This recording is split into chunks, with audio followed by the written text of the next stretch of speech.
আশা করি তোমরা সবাই ভালো আছো। আজকে আমি আরেকটি ভিডিও নিয়ে আসলাম। নবম শ্রেণীর উচ্চতর গণিতের 8.1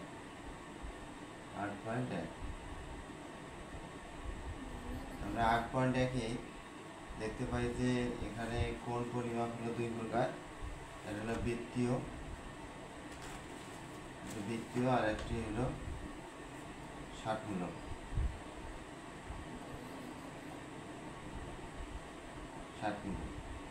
তো আমরা এই ক্ষেত্রে আমরা ডিগ্রি ব্যবহার করব।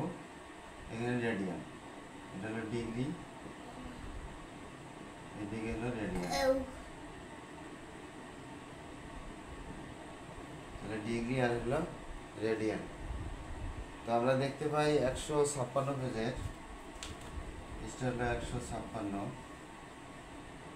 তো এখানে আমাদের আছে যে 30 ডিগ্রি 12 মিনিট 36 সেকেন্ড। আচ্ছা, আমরা এই অঙ্কটাকে কিভাবে রেডিয়ানে প্রকাশ করব?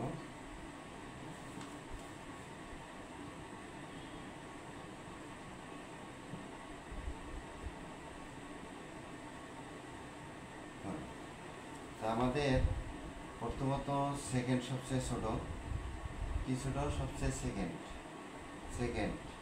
তারপর হবে কি? মিনিট, এরপর হবে ডিগ্রি। সেকেন্ডকে যদি 60 দিয়ে ভাগ করি তাহলে হয়ে যাবে মিনিট। মিনিটকে আবার যদি 60 দিয়ে ভাগ করি, আবার মিনিটকে 60 দিয়ে ভাগ, তাহলে আমরা পাবো ডিগ্রি পাবো। আবার ডিগ্রিকে যদি আমরা পাই বাই 180 দ্বারা গুণ করি তাহলে পাবো রেডিয়ান। তাহলে প্রথমত সেকেন্ড, মিনিট, ডিগ্রিকে পাই বাই 180 দ্বারা গুণ করলে পাবো রেডিয়ান। এখন ধরা হলো যে 1 রেডিয়ান আছে, একে ডিগ্রিতে প্রকাশ করবো, তখন হবে 180-কে পাই দ্বারা গুণ, 180-কে পাই দ্বারা 180 বাই পাই গুণ করলে আমরা তখন পাবো ডিগ্রি পাবো।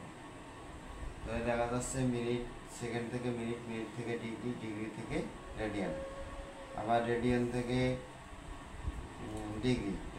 ডিগ্রি করলে 180 বাই পাই।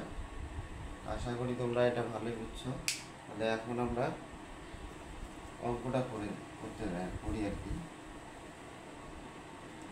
তো আমাদের এখানে 30 ডিগ্রি আছে, 30 ডিগ্রি লিখলাম 12 মিনিট। আচ্ছা, এখন এই 36-কে যখনই আমি 60 দিয়ে গুণ করলাম, 60 দিয়ে ভাগ করলাম আর কি, তখন আমাদের এখানে মিনিট হয়ে গেল। আচ্ছা, আবার 30 ডিগ্রি থাকলো। এখন আমরা কি করব?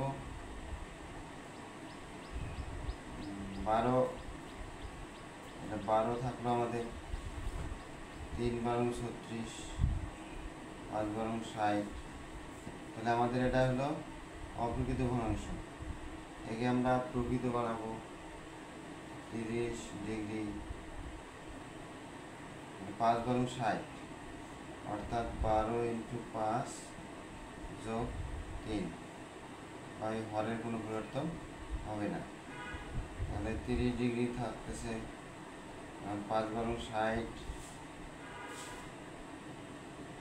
60 যোগ 3, অর্থাৎ একবারে 63 লিখতে পারি। 63/5, এটা কি হলো আমাদের মিনিট। আচ্ছা, এখন আমরা মিনিটকে আবার ডিগ্রিতে প্রকাশ করবো। কিসে? ডিগ্রি।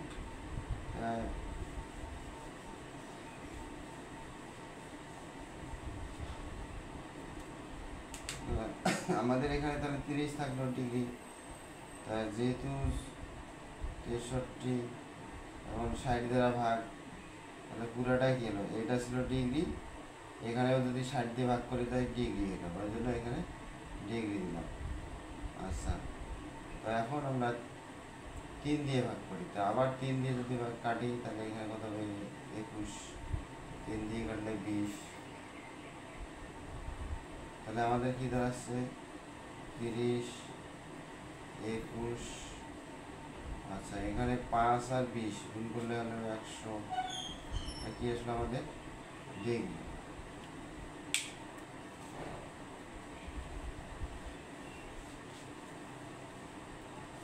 এরপর আমাদের 30 দ্বারা 100কে গুণ করলে 3000, তাহলে 3021/100, এটা কি আসলে আমাদের ডিগ্রি। এখন যেহেতু আমরা জানি ডিগ্রি থেকে রেডিয়ান থাকলে, অর্থাৎ 1 ডিগ্রি ইকুয়াল 1 গুণন π/180 রেডিয়ান। তাহলে আমরা একইভাবে 3021/100 গুণন π/180, তখন আমরা এটা পুরাটা কী হবে, রেডিয়ানে প্রকাশ হবে। আচ্ছা, তো এখন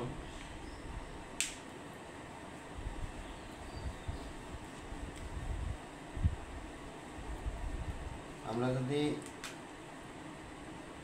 3021 গুণন পায়ের মান হলো 3.1416, তবে যদি কোণের মান পরিমাপ করি তো সেক্ষেত্রে পাই সমান 180 হবে।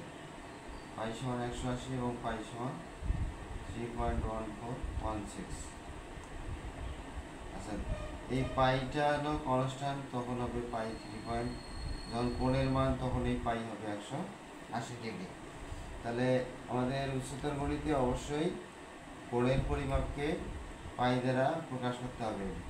এই 180 ডিগ্রি এটা দিয়ে, অর্থাৎ ডিগ্রির ক্ষেত্রে মান হবে না, অর্থাৎ পাই দ্বারা সূচিত করতে হবে। যেমন আমাদের π/3, অর্থাৎ এটা হচ্ছে 60 ডিগ্রি। কীভাবে?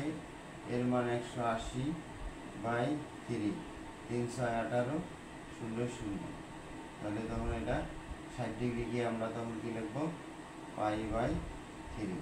তাহলে যে সাধারণ গণিতে, অর্থাৎ সাধারণ ম্যাথে আমরা 60 ডিগ্রি লিখবো, এবং হায়ার ম্যাথে কি 60 ডিগ্রিকে π/3 দিয়ে প্রকাশ করব। তো এখন আমাদের এটা থাকলো, এক্ষেত্রে 100 গুণন 180। এখন এটাকে ক্যালকুলেশন করলে কী হবে, অর্থাৎ এইটা আর এটা গুণ করব, গুণফলকে এটা দিয়ে ভাগ করব, ভাগ করলে আমাদের আসবে 0.5273, এটা রেডিয়ান, যেহেতু দশমিক ওই জন্য প্রায় আসবে। তাহলে আমাদের আসলো 0.5273 রেডিয়ান। সি মানে হলো রেডিয়ান প্রায়। আশা করি তোমরা ভালোই বুঝছো। এরপর অন্য কোনো ভিডিও নিয়ে আসবো। সবাইকে ধন্যবাদ।